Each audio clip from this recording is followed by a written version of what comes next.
राधे राधे प्यारे भक्तों, ओम नमः शिवाय, जय मां पार्वती। प्यारे भक्तों, आज मैं आप सभी को सुनाने जा रही हूँ सोमवार व्रत कथा। ध्यानपूर्वक इस कथा को सुनिएगा। सोमवार का दिन शंकर भगवान को समर्पित है। आज के दिन भक्त भोलेनाथ को प्रसन्न करने के लिए विशेष पूजा अर्चना करते हैं। कुछ लोग आज के दिन व्रत भी रखते हैं ताकि शिव की विशेष कृपा प्राप्त हो जा सके। बाबा भोलेनाथ के आशीर्वाद के लिए आप भी सोमवार का व्रत कर रहे हैं तो शिव व्रत कथा को पढ़कर या सुनकर इस उपवास को पूरा करें। तो अब ध्यानपूर्वक सुनिएगा सोमवार व्रत कथा। ओम नमः शिवाय। एक समय की बात है, किसी नगर में एक धनी व्यापारी रहता था। इतना सब कुछ होने पर भी वह व्यापारी अंदर मन से बहुत दुखी था, क्योंकि उस व्यापारी का कोई पुत्र नहीं था। दिन रात उसे यही चिंता सताती थी। पुत्र पाने की इच्छा से वह व्यापारी प्रति सोमवार भगवान शिव की पूजा व्रत किया करता था।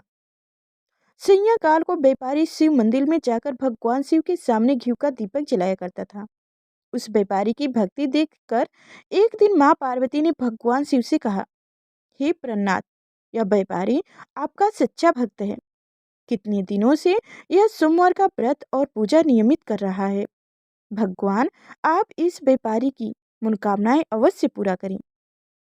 पार्वती का इतना आग्रह करने पर भगवान शिव ने कहा, तुम्हारे आग्रह पर मैं इस व्यापारी को पुत्र प्राप्ति का वरदान दे रहा हूँ, लेकिन इसका पुत्र 16 वर्ष से अधिक जीवित नहीं रहेगा।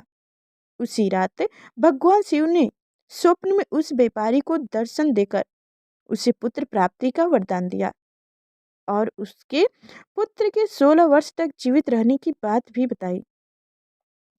भगवान के वरदान से व्यापारी को खुशी तो हुई, लेकिन पुत्र की अल्पायु की चिंता ने उस खुशी को नष्ट कर दिया। व्यापारी पहले की तरह सोमवार का विधिवत व्रत करता रहा। कुछ महीने पश्चात उसके घर में अति सुंदर पुत्र उत्पन्न हुआ। इससे व्यापारी के घर में खुशियां भर गई। बहुत धूमधाम से पुत्र जन्म का समारोह मनाया गया। व्यापारी को पुत्र जन्म की अधिक खुशी नहीं हुई, क्योंकि उसे पुत्र की अल्पायु के रहस्य का पता था। यह रहस्य घर में किसी को नहीं मालूम था। विद्वान ब्राह्मण ने उस पुत्र का जन्म के बाद उस पुत्र का नाम अमर रखा। जब अमर 12 वर्ष का हुआ तो शिक्षा के लिए उससे वाराणसी भेजने का निर्णय हुआ। व्यापारी ने अमर के मामा दीपचंद्र को बुलाया और कहा कि अमर को शिक्षा प्राप्त कराने के लिए वाराणसी ले जाओ। अमर अपने मामा के साथ शिक्षा प्राप्त करने के लिए चल दिया। रास्ते में जहां भी अमर और दीपचंद्र रात्रि विश्राम के लिए ठहरते, वहीं यज्ञ कराते और ब्राह्मणों को भोजन कराते थे। लंबी यात्रा के बाद अमर और दीपचंद्र एक नगर में पहुंचे। उस नगर के राजा की कन्या का विवाह की खुशी में पूरे नगर को सजाया गया था। निश्चित समय पर बारात आ गई, लेकिन वर का पिता अपने बेटे के एक आंख से काना होने का बात छुपाई थी। इस बात का चिंता उनको बहुत सता रही थी। उसे इस बात का भय सता रहा था कि राजा को इस बात का पता चलने पर कहीं वह विवाह से इनकार ना कर दें, इससे उसकी बदनामी होगी। वर के पिता ने अमर को देखा तो उनके मस्तिष्क में एक विचार आया। उसने सोचा, क्यों ना इस लड़कों को दूल्हा बनाकर राजकुमारी से विवाह करा दूं। विवाह के बाद उनको धन देकर विदा कर दूंगा और राजकुमारी को अपने नगर में ले जाऊंगा।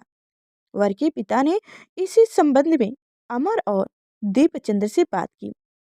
दीपचंद्र ने धन मिलने के लालच में वर के पिता की बात स्वीकार कर ली। अमर को दूल्हे के वस्त्र पहनाकर राजकुमारी चंद्रिका से विवाह करा दिया गया। राजा ने बहुत सा धन देकर उसे अमर को विदा कर दिया।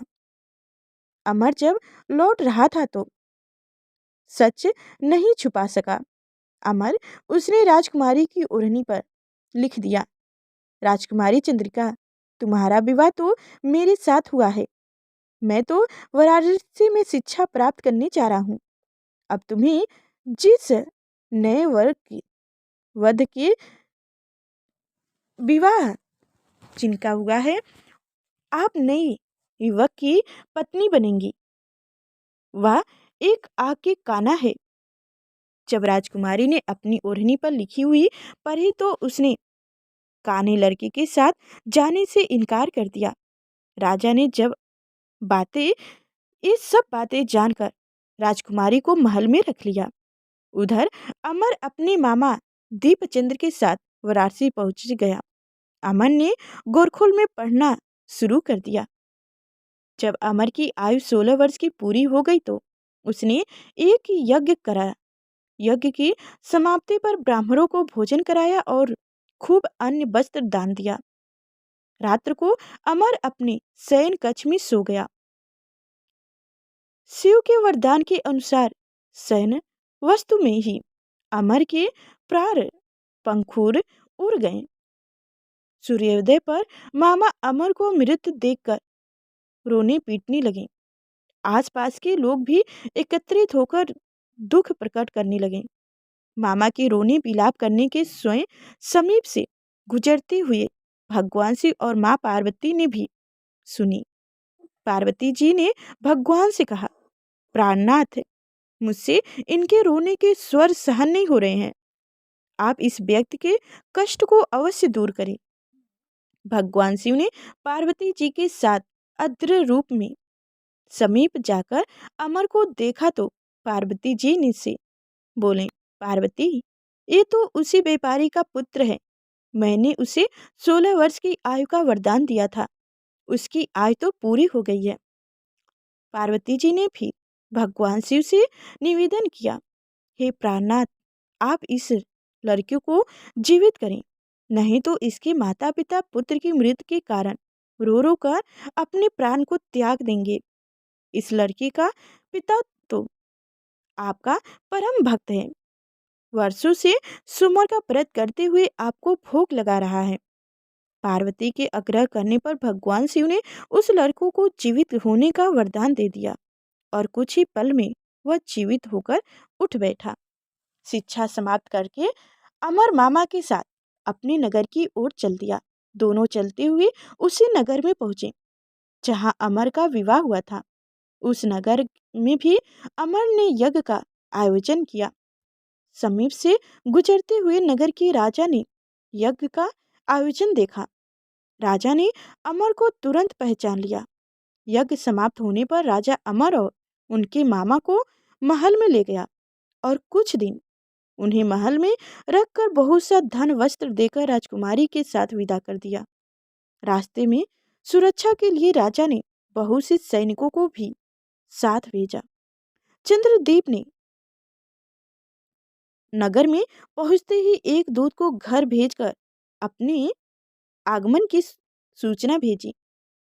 अपने बेटे अमर के जीवित वापस लौटने की सूचना से व्यापारी बहुत प्रसन्न हुआ। व्यापारी ने अपनी पत्नी के साथ स्वयं को एक कमरे में बंद कर रखा था। भूख प्यास रहकर व्यापारी और उसकी पत्नी बेटे की प्रतीक्षा कर रहे थे। उन्होंने प्रतीक्षा कर रही थी कि यदि उन्हें अपने बेटे की मृत्यु का समाचार मिला तो दोनों अपने प्राण त्याग देंगे। व्यापारी अपनी पत्नी और मित्रों के साथ नगर के द्वार पर पहुंचे। अपने बेटे के विवाह का समाचार सुनकर पुत्रवधू राजकुमारी चंद्रिका को देखकर उसकी खुशी का ठिकाना न रहा।